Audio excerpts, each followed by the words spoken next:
Hey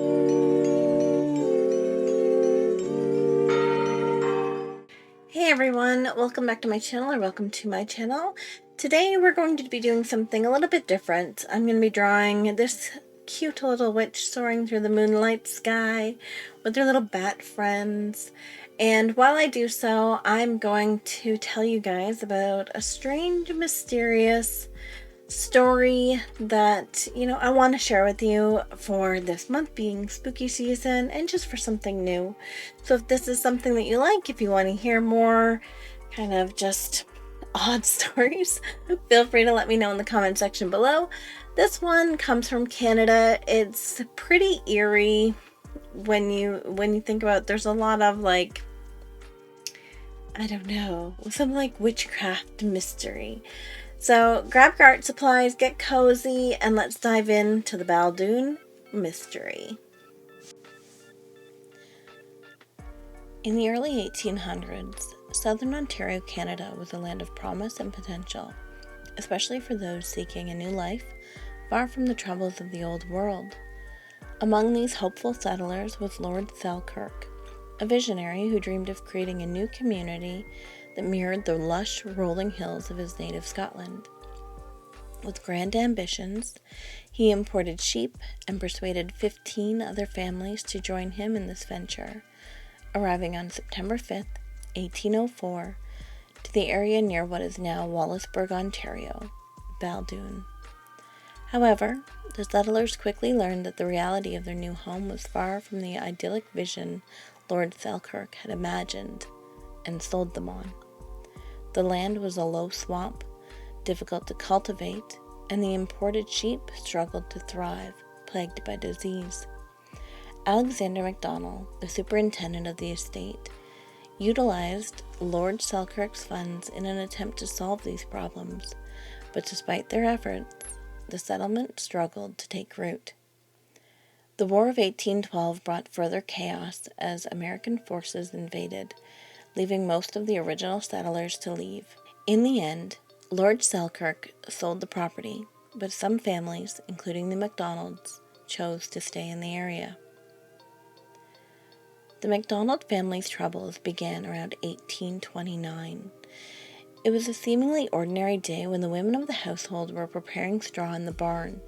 Suddenly, the roof poles began to dislodge, sending deadly wooden daggers crashing to the ground. The women fled for their lives, narrowly avoiding what could have been a fatal incident.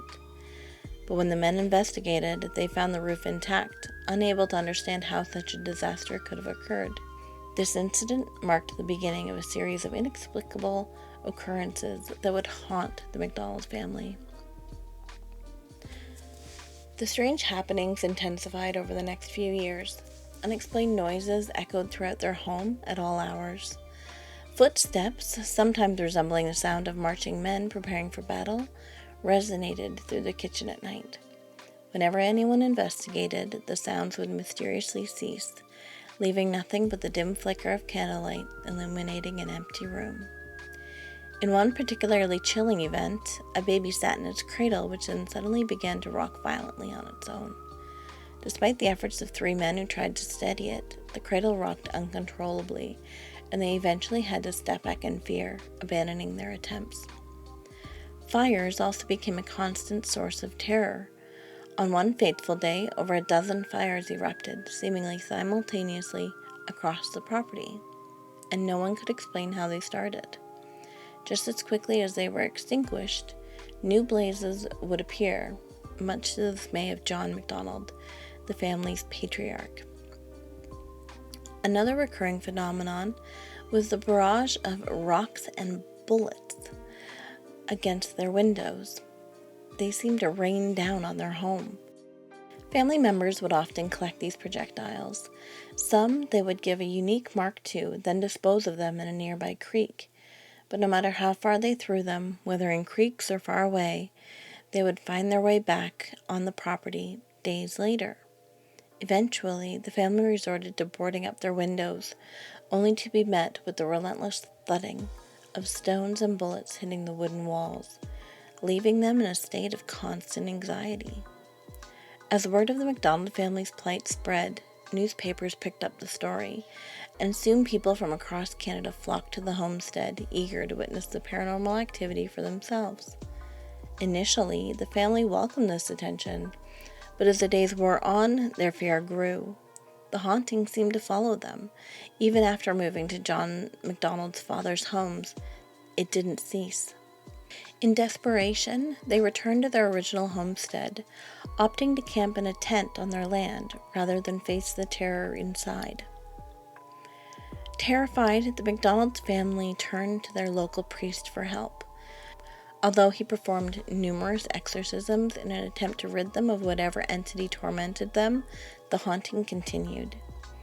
Eventually, they sought the counsel of a woman reputed to have the gift of second sight. They traveled to Long Point on Lake Erie, where she revealed that an old witch had placed a curse upon the family. To break it, she instructed them to shoot a black goose with a silver bullet, the conduit through which the witch drew her power. Some accounts do suggest that tensions had arisen between the MacDonalds and a local woman and her sons when they first purchased the land, which may have sparked the supernatural events. As time passed, the MacDonalds decided they did need to take action. Some say they performed a ritual that brought the end of the hauntings. Others recount that the family did indeed shoot a black goose in the wing with a silver bullet, after which the old woman was spotted in town with her arm in a sling, a sight that many believed confirmed the curse's breaking. The truth of what happened remains shrouded in mystery. In 1831, the haunting ceased, and the MacDonald family could finally enjoy their homestead in peace. Although the newspapers had reported on the events, the details remained vague. Most just encouraged people to come visit the site themselves. Much of the story is based on eyewitness accounts gathered by Neil MacDonald, John's young son who lived through the harrowing events. However, some also state that a niece was responsible, noting that all of these instances occurred when she was visiting. The MacDonald home would eventually fall into disrepair and tragically burned down in 1930, leaving behind only the echoes of a haunting that captivated the imaginations of many. Today, the Baldoon mystery remains an enigma, blending folklore and history into a tale of unsettling events that have sparked curiosity and intrigue for generations. What truly transpired in that homestead?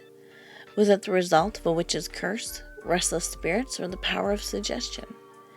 The answers may forever lie in the shadows of Baldoon, a testament to the strange and mysterious fabric of Canada's history.